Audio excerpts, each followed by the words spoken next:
Graysons was set up in 1925 by Robert B. Grayson. He was quite a well-known, well-connected local individual. He acted for a number of private clients and farmers and landowners, and basically looked after their conveyancing and estate work. And that was where the firm started and the type of work that it originally did. Robert was joined by his sons Gordon and Derek after the Second World War. Gordon actually served in the Second World War. Derek did national service immediately afterwards, both Navy men. They joined the practice on qualifying, and like their father, dealt with private client work and trusts and wills and probate. Graysons is a very caring firm. They care a lot about the clients. They also care a lot about the staff. Because they care about the staff, that presses on to caring about the clients. We're focused a lot on the client journey. We want clients to be happy with the service they're getting, so we will do our utmost to ensure that the clients are happy. Longevity is the product of consistency, I think. I think the firm has had at the helm very reliable, very experienced people. Peter Clark, the managing partner, has been with the firm, I think, about 40 years, 35 maybe. And he's been in charge, I think, for about 30 years. It's a long time. Belinda, the other equity partner, she's been with the firm again 30 odd years. So it's consistency of management and a consistency of approach that I think focuses mostly on the clients rather than just the here and now, trying to make as much possible profit here and now. The focus is on client care, quality of a service. And I think Graysons has a reputation for that, and the reputation is well known. It's well known. Into the 1970s, began to do a volume of criminal defence work and juvenile work as well. As different partners joined the firm, different specialisms developed, and the service base expanded accordingly. From the first appointment, I always try and instill at first appointment that confidence, trust with the client, and to have a rapport with them. It's not, internet click, it's that personal approach. And here at Graysons we have a progressive approach, but it's very traditional, which is what I like to practice in, not, keeping that face-to-face conversations and building that relationship up with clients. We pride ourselves in the fact that we don't give up unless we've exhausted every last possible opportunity. In some cases, if you really can't find the insurers, then sadly there will be some clients that are unable to get compensation. DAS and Graysons have been pushing the government to see if another scheme could be set up for claimants who've suffered from an asbestos-related condition that's not mesothelioma. It's a great thing for the firm to have the history that it has and the heritage it has. I think the name is well known, and thanks to the Grayson family, the firm has a good reputation as a professional firm, a business-like firm, but also a caring firm that looks after its clients.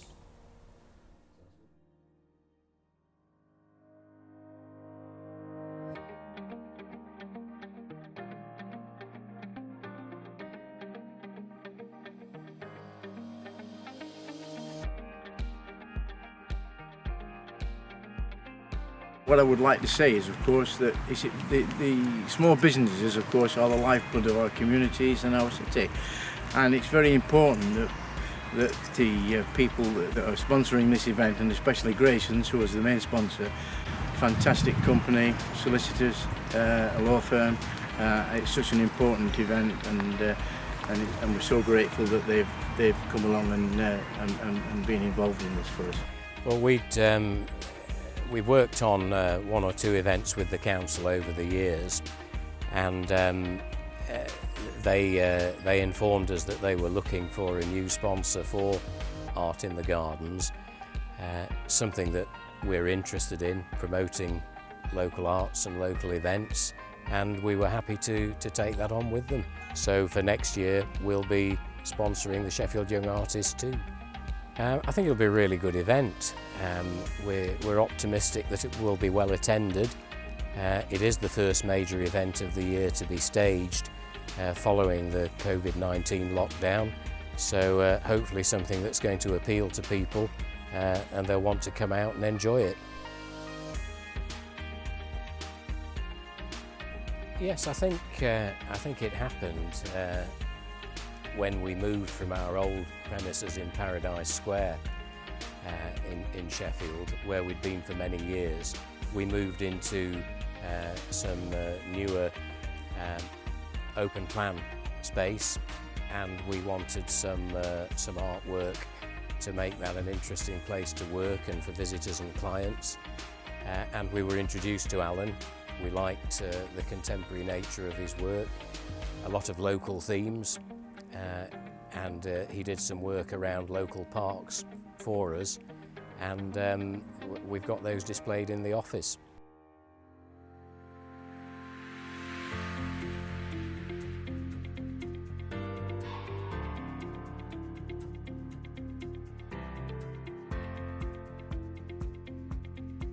As always, really, Graysons support the club and back us, and it's great to know that they are behind the community trust takeover of the club.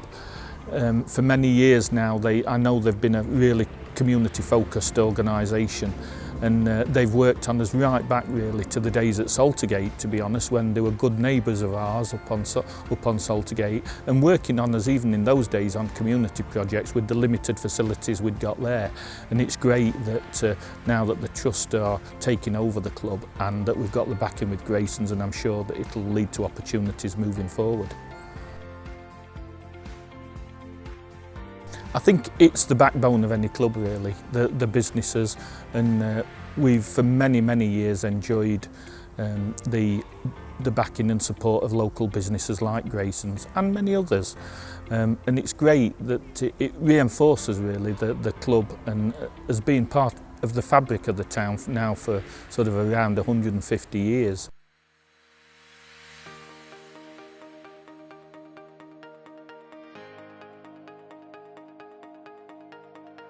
I think being a traditional firm, you know, you've got your clients who like that, but we're also modern as well. So you've got the attraction of both ends of the spectrum of clients. So you've got maybe your long-standing clients who value Graysons as a company, and also Graysons, although we are traditional, we're a young firm. You know, there are a lot of young people in Graysons, and we've got a lot of ideas and a lot of potential here. And we all focus on client-centred care. You know, we want to do the best for our clients, and we do get a lot of returnees. I think it's got a very good reputation of being a family-based firm. I think lots of people, certainly the phone calls that I get, always remember us as the Robert Graysons, and Gordon and Derek, their sons, and that's followed through, and people still remember that all these years later, and I think that's sort of probably helped, you know, keep the good reputation up of the firm. I genuinely care about clients. Due to my personal experiences, I have had a lot of dealings with medical professionals. I've seen when things go right and I've seen when things go wrong. And I think because of that, although you can never fully understand what somebody's been through because every experience is individual, you can at least have empathy and you can try and be there for your clients. You can try to reassure them along the way. And because I have had those experiences, I think it's easier probably for me to understand parts of what they've been through, although not all of it obviously, because a lot of the time they have been severely injured. And hopefully I use that to our advantage, because I'm able to listen to anything they want to tell me. I'm able to deal with any concerns that they might have. So even if it's something like we've sent them a letter which may appear self-explanatory to me when I've typed it. When they receive it, sometimes they'll panic about it and they'll be really worried. For me, I always say to my clients at day one, I want you to be able to ring me at any point if you're concerned. I don't want them to sit there worrying over something that is probably nothing to worry about, and I can just explain quickly in a 10-minute telephone call and hopefully put their minds at rest. I think that level of contact and that level of empathy does help me do my job, and hopefully it helps the clients get through the process, because it is a difficult process. But hopefully it also makes them feel like they can tell me what they need to tell me. We were quite a small team. I think there was 3 fee earners and 1 secretary. Now we're a team of 9, so we've gone through quite a rapid sort of growth. And I think it's just because of the way we do things. We, for example, if we're doing a will, we don't sit down with a client and have a quick 20-minute meeting and take their instructions and draft a will.